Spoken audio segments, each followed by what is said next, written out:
What you're about to watch is a podcast with high-level Muay Thai fighter Lewis George. Now, the unique thing about this podcast is it isn't in a studio, it's in my car. And it's two 20-year-old blokes from Bury who are both very driven in very different fields, talking about fighting, obviously, because that's his trade, but then we talk about other things as well. And it was genuinely a very interesting conversation. It wasn't an interview, it wasn't formal, it was a chat between two people. I'd never met him. I'd seen him fight twice live. Coincidentally, I actually didn't go to watch him fight, I went to watch somebody else. But I knew him from the fights he's had. I'd seen him live, knock out his opponent. And then I saw a highlight on Instagram of his last fight. I liked the showmanship, I liked the promotional skills, both in and out of the ring. And I knew I had to get Lewis on the podcast. So please enjoy.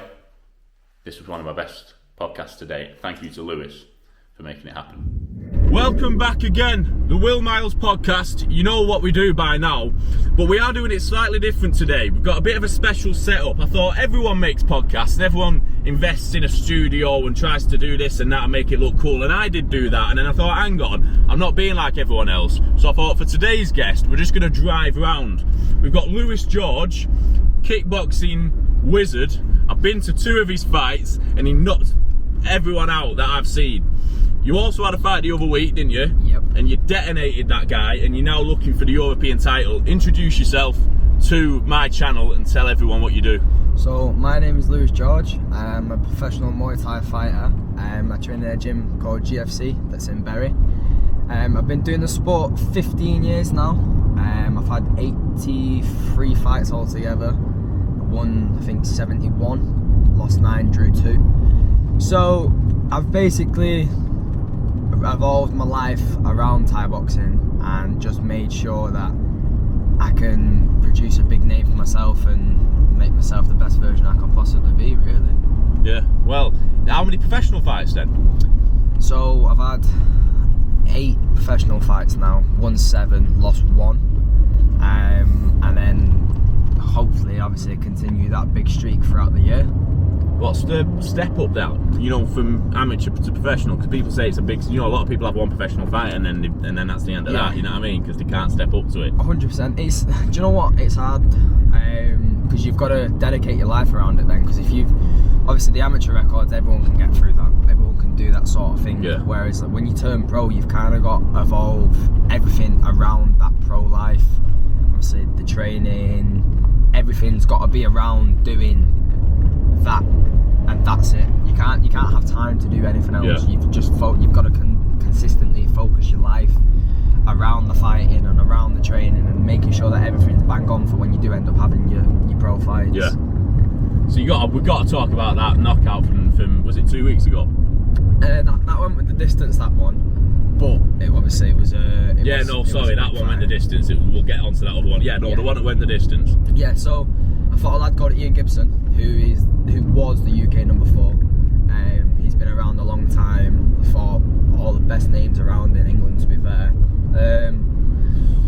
Ended up trained hard for it. Had a massive camp. My coach put me through absolute hell. But I ended up managing just to do my thing, get in there. The first 2 rounds was good. The third round I cut him open. Round 4 cut him again, and then round 5 I just kind of played around and was just dead. I don't know. I was 2 in the zone, so I was always like 3-4 steps ahead of him. Yeah, to be fair. I saw all blood all over, and I mean it weren't yours. It clearly is, wasn't it? But them white shorts you had on. Yeah, they weren't white. They weren't white. But I tell you what, fun fact: my mum got all the blood out of them. Did she? Yeah, she bleached them and she got all the blood out. So I'm not really happy with her for doing that. But so how would you? I mean, you know, like you get in, say round 1, you kind of, you know, you second guessing. It's like a chess game, I suppose. Yeah, isn't it? Of course it is. At what point do you know I've got this guy? Because I saw you with your hands down and stuff, and obviously that's brilliant for the cameras and stuff, but you've got to kind of figure out where you're at before you do that. Yeah, where was that moment? So, obviously the first round, you suss each other out. You know, you've got 3 minutes to play with. Like, each round's 3 minutes, so you've got 3 minutes to kind of figure what you're going to do and how you're going to do it and where you're going to place yourself. I probably knew I was comfortable after a minute and a half, the first. Yeah. Because I just knew after that, I knew exactly what I was going to do, when I was going to do it.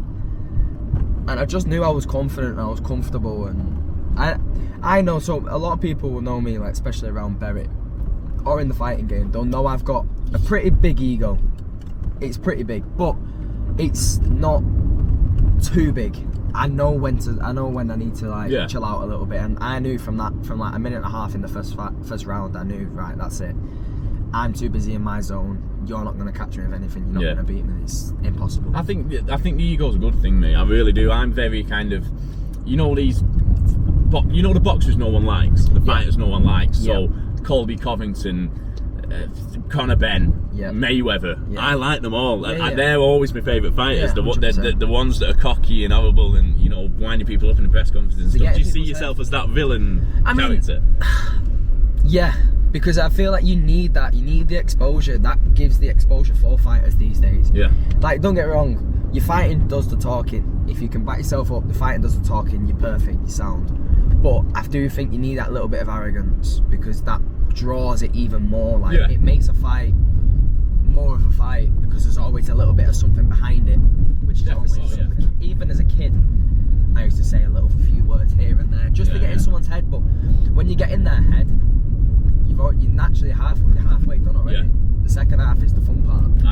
I think that, and as well, I think it always helps to be kind of cocky and find it. You look at Gennady Golovkin, how good was he? But no one knew of him, because how many fights did he have before anyone knew his name? If he'd acted like McGregor or Naz, or some of Eubank Jr. or Senior, how much more fair? Look at these fighters who aren't particularly brilliant. Look at McGregor, for example. All right, he was but he's not nearly as good as some of them UFC guys like Khabib. The average guy doesn't know him. The average guy knows Conor McGregor, and obviously he's done some mad antics, and he's caused some ruckuses in the past. You know what I mean? And that's kind of where it goes over that line, and you start to look a bit of a clown. But I do get what you mean with that. So for the future, but I mean, you've said you've called this guy out. I've seen it on your Instagram that you want to, fight this guy for the European title.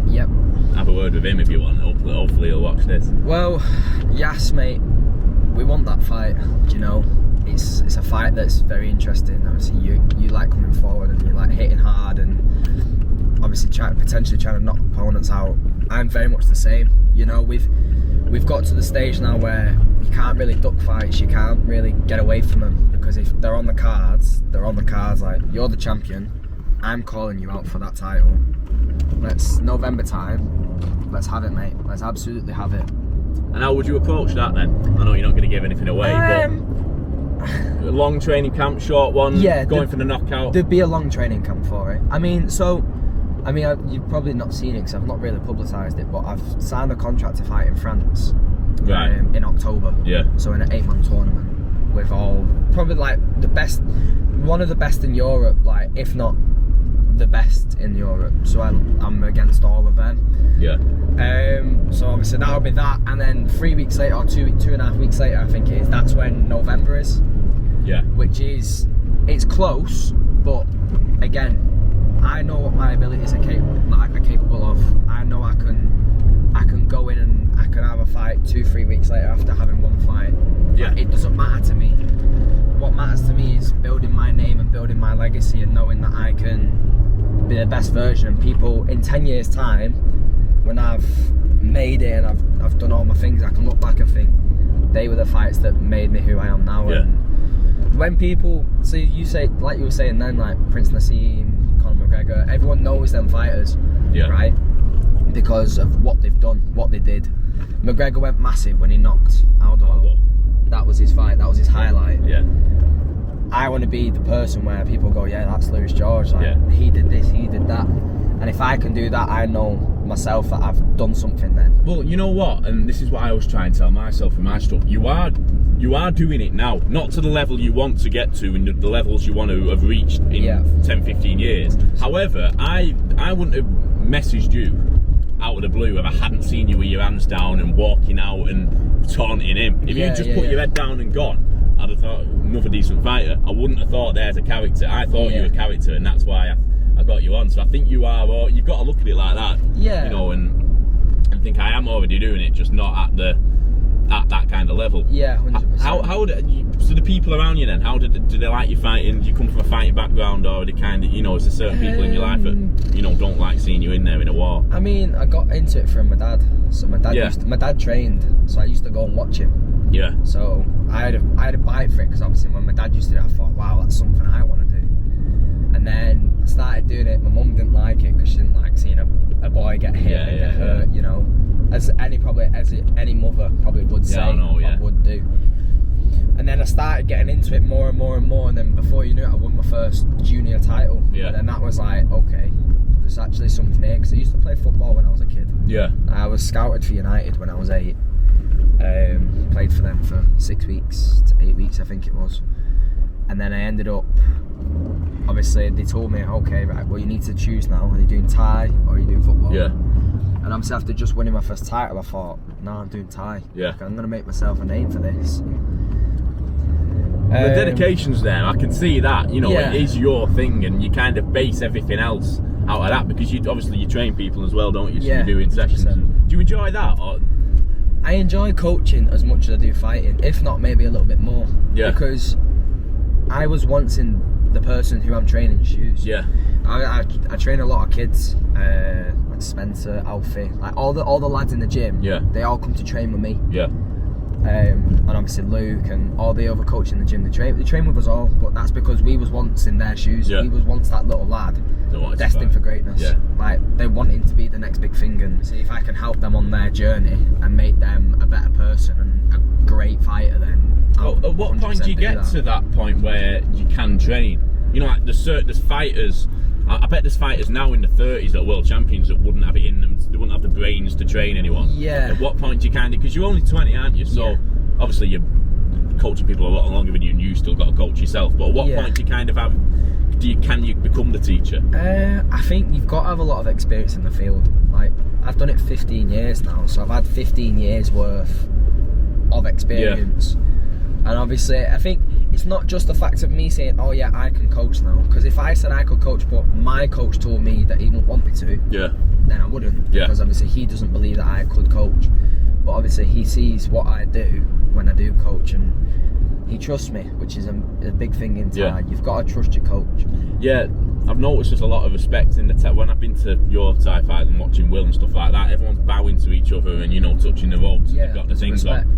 MMA is kind of mad, isn't it? The UFC, they even say touch gloves if you want to. Yeah. They're not really bothered, are they, about why? Do you think that's the influence for? Because it is Thai. There's a massive influence on it. I don't know if that's because MMA is a little bit too, I don't know, like without it being too harsh in MMA, there's not as much respect as there is for Thai. Yeah. Thai's always been dead respectful. Obviously the tradition's there. If you go to Thailand, like, I've been to Thailand a couple of times. Yes. The respect and everything over there is unreal. Like, you walk over there, they help you like you're their own. Yeah. They'll go in, they'll do this, where if you go, so I don't know where all the MMA coaches are, but say if you go to America, you're just another body. Yeah, yeah. Like, you're kind of just another fighter. I've always been around people that want to help you and want to make you a better person than what you actually are now. So yeah, does the level increase when you get to Thailand, or is it? Yeah. I've heard like I've watched podcasts where you see you go to Thailand and they're just solid. You know what I mean? Because you see these people walking into training, say I'm going to go fight in Thailand, and I'm no fighter myself. I've done little bits of training in MMA and boxing, but nothing major. Yeah. But I look at these people and say I'm going to go out and fight in Thailand, and I think, is it a bad idea or not? This is the situation where Thailand, it has the pros and the cons. You can go and fight in a little stadium, like have what they call a tuk-tuk driver. Yeah. You can just fight a random Thai that doesn't actually do Thai. What, and just make yourself look good? Yeah, which is what some people do go over to do. Like, they do go and end up fighting, but they don't fight someone of a high caliber.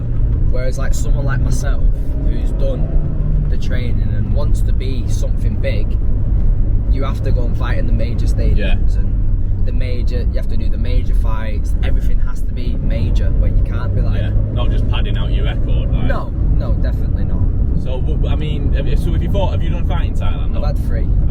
Who were they against? Thai fighters. So my first one was against a lad from Iran. Right. And he'd done the same thing then, gone out. So. Yeah, so he'd come. He was living there at that moment. I think he'd had 8 fights in Thailand, 8 wins, 8 knockouts. Yeah.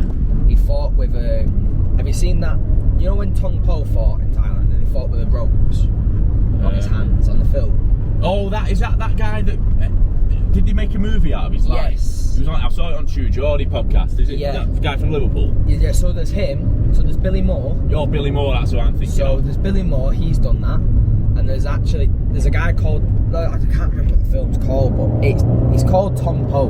Everyone knows it, in the martial arts world. Yeah. He has fights and he fought in a place with ropes, so no gloves, literally just ropes. Yeah, just literally. But Muay Thai rules. Yeah, Muay Thai rules. Now the lad that I fought from Iran, he'd fought with ropes and he knocked 2 lads out with it. Right. So obviously I knew going into that fight, I found out the night before and I was like, shit. Yeah. This guy's gonna be fucking serious. Yeah. I ended up stopping him in 25 seconds, hit him with a liver shot and he went down, didn't end up getting back up. Second time I fought a lad from France who had obviously come out and done the same thing. Yeah. He'd had 8 fights in Thailand, 5 knockouts, 3 decision wins. Yeah. 8-0 in Thailand. I knocked him out in a minute and a half, first round. And then the last time, I fought a Thai who was 10 kilo heavier than me. Right. And I knocked him out in the 3rd round with an elbow. So how heavy are you? What's your weight? So I fight between 57 and 59 kilo, which is about just under 9 stone. Yeah. Obviously it's really light. So what weight class is that? So I think it's lightweight. Lightweight? Yeah, lightweight and super lightweight. How tall are you? Like 5'8", 5'9". 5'8", right, yeah. So it's kind of, It's ideal. Yeah, it is really, isn't it? That's what Conor Benn fights at, isn't it? Yeah. That So kind of thing. same as Conor Benn, really. It's just, I think you've just got to be confident when you're training. Yeah. And you know yourself when you're doing podcasts. And things, you can't. If you don't, that's the end of that. You know what I mean? You've got to wait and. So if you go into Thailand and you're fighting other people, then that's the idea, I get. Yeah. Because you see people who go out to Thailand and fight people from Thailand, and they just, like you said, normal people who don't fight. Some are, some aren't. Because there's that, there's the kind of in-betweeners thing of Jay Cartwright getting fighters in from Cambodia because he knocks everyone in Thailand out. That's kind of what the mediocre side is. It's kind of like tuk-tuk driver, guys that don't actually do Muay Thai. But I suppose everyone has a little bit of that here and there. What's the worst moment you've had in fighting, as in like a shot that you've had where you haven't seen it coming, or that, Last year, so last April, I fought a lad from Liverpool and he stopped me in the 2nd round. Yeah. So that's my first loss, my only loss as a pro. Yeah. That was a big setback for myself. Yeah. Did that affect you then? Yeah, so there was a lot of tension, there was a lot of hype, and it was a high domestic fight. Yeah. And obviously with him beating me, after that I kind of had a little break from training. Yeah. Because I just thought, well, if I can't beat someone like that, then how am I actually gonna... Where does he rank? Is he good or not? Yeah, so obviously since he's fought me, he's gone on to win a professional world title. That's not bad. So he's won some good things. But however, we do want the fight again. We've asked for it, but I think that will come when it's time. When that fight's time to come, it will turn up and it will come. But obviously until then, I just gotta keep doing my fights and keep winning my battles. Keep going and going. And you'll go back and get him at some point, won't you? That's the idea of it. I mean, I kind of know. The reason I asked that question is I've done, like I said, little bits of MMA and boxing and that kind of thing. Nothing. I've never had a fight. I've never trained, so I've never been in a camp or anything. But I have. Every so often I get bored and I turn up to a boxing gym and think, how hard can it be? Yeah. But then I do get them. I've had them moments where, and I'm sure you've had the same thing, probably a lot earlier on in your fighting career, that you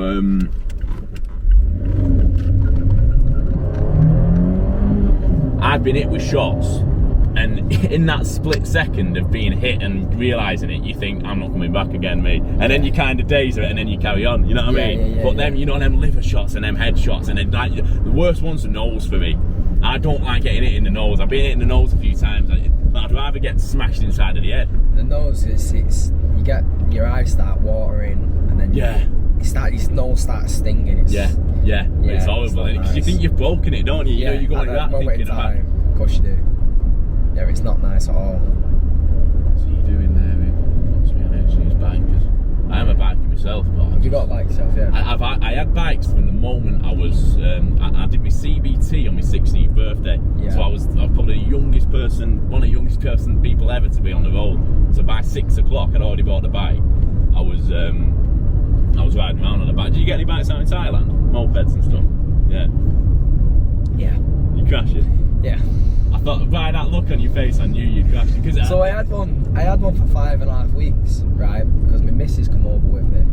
She flown out for a couple of weeks, so I needed a ped for whilst I was out there. Yeah. And I was completely fine. And then when she'd gone home, and a couple of days left, I thought, ooh, I'm gonna treat myself. So I sent the 125 back, and I got a 350. Yeah. Got a big boy. I thought, right, I'll be sound. And you know what? I was absolutely sweet. And then the night before coming home, I crashed it. How bad? Not that bad, like low side or high side, as in you won't know what I mean. Like, did it flip or no, it didn't. Off? No, I didn't even come off it. I just crashed and carried on that. I was still on the bike. Oh, I've done that. I did that on motorway a few years ago. I cracked 5 pieces on the front of it. So obviously they had to buy a whole new front end. Yeah. No. So it wasn't. That's it, mate. Your missus goes home and you run wild. That's the. Well, that's what happens when you get giddy, isn't it? So you wanna fight this next guy? Yeah. And then from there. He's the world champion, so he's the European champion, so then are you going for the world championship? So I'll fight him in November. Obviously I've got a fight beforehand in France in October. Yeah. So that October, so the tournament in France goes October, January, April, and June is the final. Yeah. So obviously hopefully I get to the final in June. Oh, so right, so it's not just so you keep going back. Yeah, right, so I'll keep going back. It's not just one weekend, it's 4 different shows. Yeah. Obviously if I end up winning that, I think altogether it's like 17,000. So it's a lot of money. Not bad, it's good money. Do you get paid along the way, or is it only if you win? Yeah. So you get paid for each fight. Right, and obviously if you win, you get a €10,000 bonus. Right, yeah, and then you've had the other. What is it? It's $2,000 a fight then. So it's roughly about 1,500, $2,000. Yeah. So no, it's all right. It's not bad, is it? I mean, I'd rather. I don't know how people watching it feel, you know what I mean? But I'd rather be a fighter than have a normal job, even if it paid the same. People 100%. Say, oh, it hurts and all this, but. It's a mad kind of life, isn't it? But you don't sit there for 8 hours. No.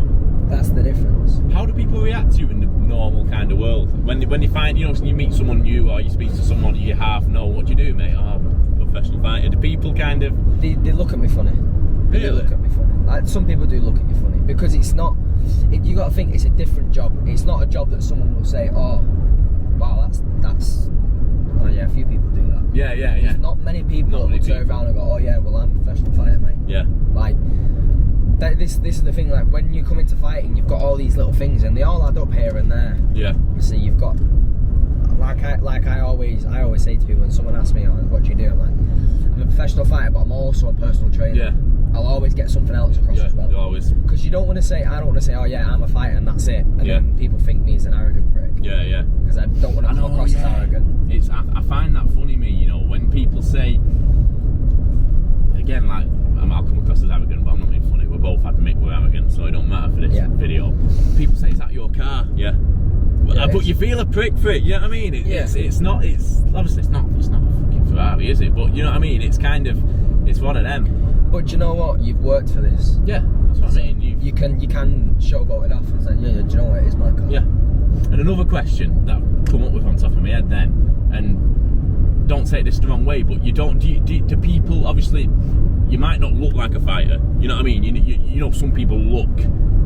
If you saw Usyk walking down the street, you'd think he's a fighter. You know, maybe people wouldn't know if you just saw you in Dunkin' Donuts. That's what I love. Yeah.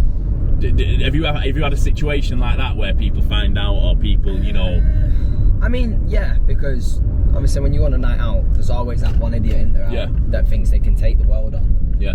Now, obviously, I've been in a situation where someone started with something with me, said something towards me, and I turn around and be like, what's your problem, mate? Yeah. And sometimes you have to put it on the toes, and they have to think, oh shit, this kid might actually have something about him. Yeah. Because I've had it a few times, like when you go out, or even just day to day, like people always like they'll chat shit to get a reaction out of you. Because they know you're a fighter. Sometimes. Yeah. I was bullied in school for 3 years. Yeah. Because I did my fighting. They used to say, oh, you get your belts off eBay and all this and that. But it's just jealousy. Yeah. That's where jealousy kicks in. And I know what I do is 90% of the population won't be able to do it. No. Yeah. Because it takes that 10% of the pro athletes for them to know, okay, this is what I actually want to do. Not many people will sit there and think, yeah, I'm going to be a fighter, it's easy. Yeah. It's fucking not easy. I wish, I mean, obviously everyone's life plays out the way it is, but if nothing else in my life had changed, as in TV and all filming I do and travelling around and stuff like that, but I could have trained since I think I do think I wouldn't be good now because I've never done it properly, but I think if I'd done what you did, I think I'd be very good. Yeah. I really do. I don't know, I think I've got that character of, you know, I'm permanently working, you can't be soft, and you know what I mean? That work ethic, you need that. Yeah. You need that work ethic, and you need you need to believe in yourself as well. If you put your heart and soul in something, no matter what it is, you're going to be good at it. Oh yeah, I think no matter what it is. Yeah, you've got to have a decent skill level, do you know what I mean? You're never going to, you know, I'm not going to become Usain Bolt, but I do agree with that in the sense that I think as well, you've got to, I don't think you can teach that though. I think you love fighting and you couldn't stand not fighting, so that's why you're good. You couldn't come along, if someone said, how do I be a fighter? You couldn't turn around and say to them, love fighting, because they don't. Do you know what I mean? It's not, people say to me, how do you do this, how do you do that? But you can't teach a love for something. I couldn't be a professional tiddlywinks player because I'm not interested. I might, if someone said you want to be world champion and win $1 million quid, then but realistically it ain't going to happen. No. And that's what I think it is with thinking. Another thing I was going to say, have you done MMA? I did it for like maybe a week, 2 weeks when I lived in a gym in Liverpool. Yeah. I did a little bit. Do you like it or It's not? not for me. Do you not? No. The wrestling side of it? The wrestling side is just not for me. I like to get punched in the face and punch someone in the face. Yeah. I like to have a stand and bang with someone. Yeah. I don't want to roll on the floor. That doesn't excite me. It never has excited me. I've always been someone that just wants to stand in front of a person and have a do with each other, and that is it. Yeah. See, it's funny. I'd feel if someone said to me, now you've got an MMA fight tomorrow or you've got a Muay Thai fight tomorrow, I'd be less nervous about the MMA fight. I don't know why, because it's more extreme. Just the idea of, I think what you do is the most brutal fighting. 100%. Because you can't grab anyone, you can't get away from it. Yeah, you cannot get away, and the rings are so small as well. Yeah, you can't get away from it. You're stuck in that environment, and that is it. Like, you think, say I rock you with a shot. Yeah. But you're fighting MMA, you just put me to the floor. Yeah. And you have a bit of a breather. Whereas if I rock you and you're having a Thai fight, mate, it's a long day for you because you're just gonna get absolutely pasted around. Yeah. And there's nothing you can do about that. I remember this when gym that I, like I said, for top of it, but trained little bits in. Yeah. There was sparring at the end, and I used to always spar with this guy. I'm 6 foot whatever and quite, lanky. Yeah. And this guy was short and chubby. Short and, built. Yeah. And it was unbelievable. It was like a 50-50 fight of it, and we were going for it because he was technically a lot better than me, but my arms were just longer. So even if he got me to the floor and I was on my back, when he was trying to, punch me in the head, because my arms were that long, I could punch him back quite easily. And it was his skill level was more than mine, but I was just so much bigger that it kind of evened out. And I really enjoyed it. And you know what? If I had that guy's number, I'd ring him and say, mate, we need to do that all the time, because I could feel myself getting better and better every week. Yeah. Where do you think you're going to peak though? Where's the, because with footballers, say you're probably best at 27, 28, aren't they? Yeah. With boxers, they're coming into the prime at that time. The kind of the 34, 35-year-old guys now are Usyk just detonated Dubois at Wembley, didn't it? Yeah. Where do you think your peak will be? I think when I turn 23, 24, I think that's when I'll start proper going into my stride. As hopefully by then I'm on one championship. Yeah. That's my goal. I want to be on there. Yeah. I want to be on there against the best, beating the best. So the thing is, I can say I want to be peak by 23, but at the same time, I just want to be the best all the time. Yeah. Obviously, there's a time when you do start to get slower. You do start, obviously, not as good as what you was. That's when you're a lot older and your body's not the same, don't recover the same, and all these little things. But I think if I can do that up to 27, 28, 29 or possibly 30. Yeah. I've still got a good 12 years, 13 years left of my fighting career. And when do you think it'll do that? When you're thinking it'll come to an end, you're not going to be there until you're 40. You're like better be or Bivol or these guys. I don't know. I think as long as I've done everything I've wanted to do, and because they know the saying, don't you? Leave the sport before the sport. Yeah, leave the football. But like what Neville said that. But like, you've got to put the gloves up before it is too late. Yeah. Before you hurt yourself. Yeah. Like you've got to understand that. Like if you look at boxers these days, and some can't talk and they can't function. You've got to put that into a perspective. You've got to think, right, well, I need to still have a good decency in life. Yeah. You've still got to be there as a person. You can't just not be there. Yeah. And I think that plays a big part, because naturally I want to be, obviously everyone wants to have a family and all these little things, but I think if I'm still 100% there, I can still have a good decency, and I can go into coaching straight after that. Yeah. You never leave it. No. You never leave the sport. I don't think I'll ever leave it fully. No. But do you think? I mean, an example of what you've just said, I think, is like Tony Ferguson, for example. These press conferences, what's he on about half the time? When you look at him, you're thinking he's took too many punches to the head. Yeah. Absolutely. But then you look and think, how much money have you made? Yeah. How many? All right, when he fought Diaz and whatever, he probably got a decent pay, and whoever else he fought. But realistically, he's probably been only making 10, 12 grand a fight. Has he got the money? He'll be coaching for the rest of his life. Do you know what I mean? And like I said, it's not a bad life. No. But the money's, and I think again that's a misconception of how much money you're getting paid. Again, you don't have to go too deep into it. But what you're looking at realistically at your stage in your career? I mean, I'm pretty early on, so. I mean, it's in the 4 figures. Yeah. So it's obviously not quite 5 figures yet, but I'm comfortable. Yeah. I mean, I have sponsorships that make my living comfortable. Yeah. Obviously, I don't want to go into it far too much because I don't want people getting the wrong impersonation of me. But I'm comfortable. Yeah. I am comfortable. I am stable because I do a lot of things on the side of just fighting. Obviously, I do my coaching. Yeah. Obviously, other little things that just they pay. Yeah. They pay just wages. Give you a bit. Yeah. Yeah, of course. Do you think you could take Jake Paul? Oh. Put him in a Thai boxing ring. Yeah. In a Thai fight. I'll smoke him. Because I've spoke to people kind of my age and stuff who do boxing and say I could beat Jake Paul, and I always say, like, really, do you think you could? Because he's beaten Nate Diaz and Woodley and Askren. I said, do you think you can beat them? And then they go, yeah, but they don't. They know they can't. Do you know what I mean? And what's your opinion on him? He's a good boxer. Don't get me wrong, he can bang. There's a lot of people that underrate him because he's a YouTuber. Yeah. Now, he's not just a YouTuber though. He's made his staple that he can box. Yeah. He can fight. Don't get me wrong, he fought Askren, Woodley, and Anderson Silva. He's fought them in a complete different sport, which is not MMA. It's boxing. Now that's obviously going to be an advantage for Jake. Yeah. But obviously he's fought Mike Tyson. But you do Mike Tyson. Oh yeah. 15 years ago, Mike Tyson knocked Jake Paul out every single day of the week. It's funny though, with me, I look at it everything from a marketing perspective, and I think realistically Jake Paul has beaten Mike Tyson. No, whichever way you look at it, he has done it. He has found a way. It might have took him 30 years to wait. Yeah. But he's still done it. Yeah. I can wait for 20 years and beat Mike Tyson, and I have beat Mike Tyson. But then people say, oh well, it's easy. Well, it's not, because you've not made the profile to do it. You've not got the promotion skills. You're not negotiating these. How much negotiating does it take to actually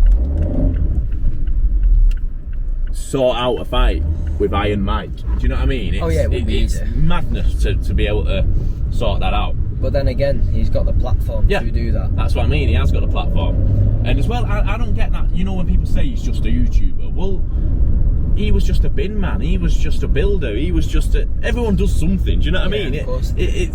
I don't get that. That YouTuber thing is completely irrelevant.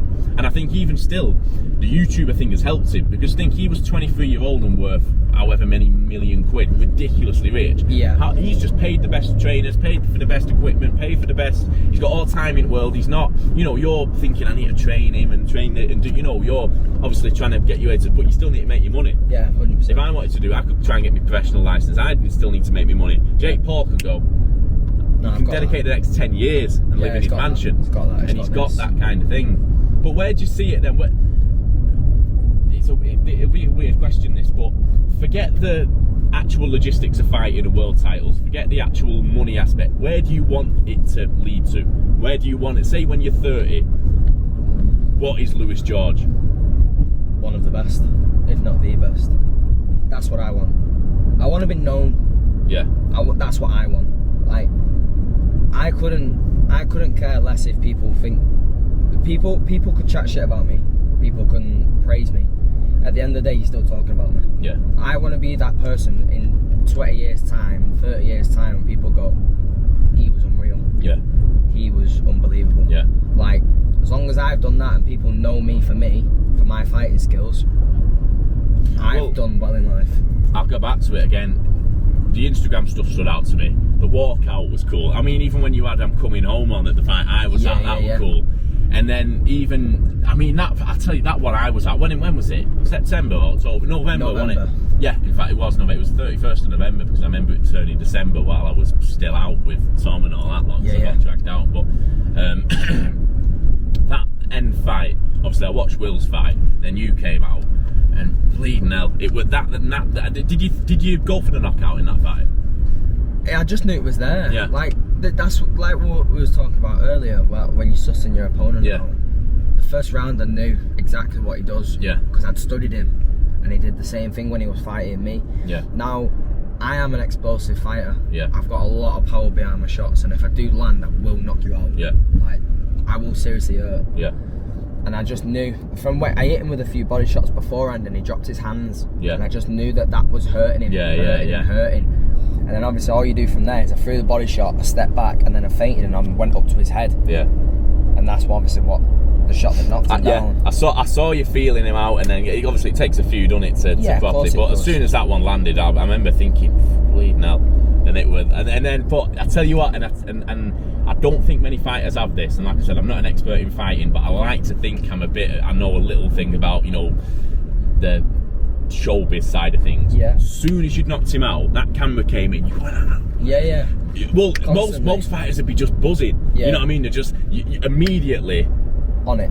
Yeah, on the promotional side, the marketing side, the kind of all that kind of thing. Would you? I think you should do, merchandise. I think you should centre it around Berry. Do you know Scott Quigg? Yeah, I know Quiggy. I know him. But no, I don't know him, but I've met him a few times. In fact, my grandma was mates with his grandma, so I kind of know him. Do you know what I mean? Yeah. But his thing was, he had Michael Buffer saying from Bury, England.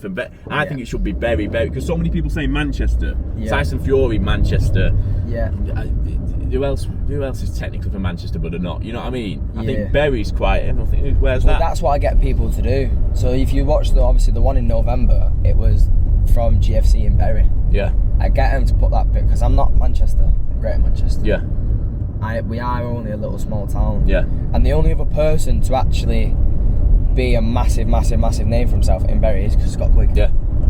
I don't know another Bury. I know him, but I don't know anyone who's took it to that level. Like, who else is there? There's no one. Scott he's the major person. Yeah. Now, if I can be that other person, Lewis George is unreal. But he's from Bury. Then I know I've done something right because I'm noticed. And that's what people want to be these days. Like, don't get wrong, notice comes with pros and cons. The worst thing you want to do is use it too much and not be that person. Yeah. Like Conor McGregor, for example, unbelievable. He was good when he fought. Yeah. As soon as he got a little bit of fame and a little bit of money, that was it. Went downhill. Yeah, he's like a cartoon character of himself now, isn't he? Yeah. But not in a.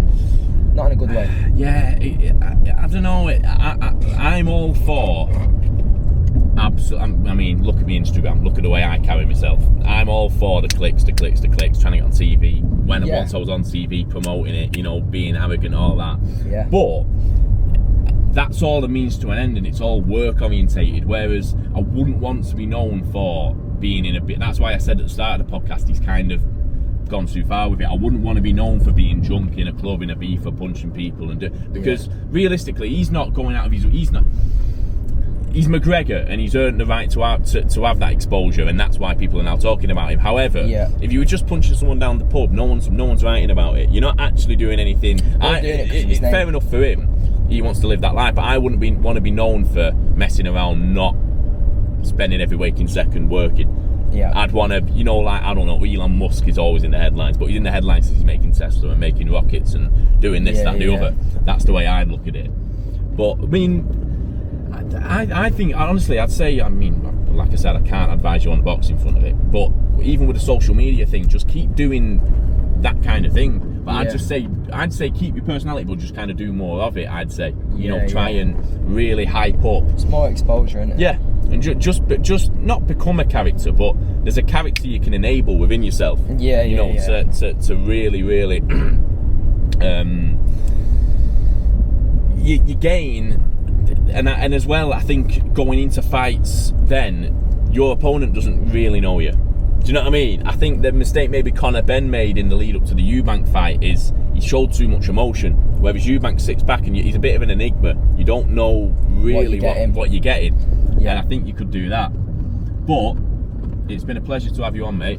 If you can tell everyone, however many people watch this, I can't tell you how many, hopefully it's lots, anything now to round it off. The camera's yours. So just keep watching these podcasts for starters. They are good podcasts, you know what I mean? You get cool people on, and be the best version of yourself. I've always been one to stick to that. Like, if people are giving you criticism, take it on as a how would you put it? If there's criticism, take it on, advise it, but still put it into the better version of yourself. People criticise just for the sake of criticising, but it's not always the negative, it sometimes is the positive. Follow my socials, that's one thing I want you to do. Lewis_George_GFC1, that's my Instagram. Get that publicised and get me on the socials and keep up to date with my life. And yeah, it's been a pleasure for being on, mate. Appreciate it, mate. Thank you. I'll next time you fight local, I'll be there. Definitely sort some tickets out, and then and yeah, if you want a promoter, you know where I am. But I'll do my best for this podcast. November. Sound, appreciate it. Thanks for watching, and we'll do a part 2, definitely.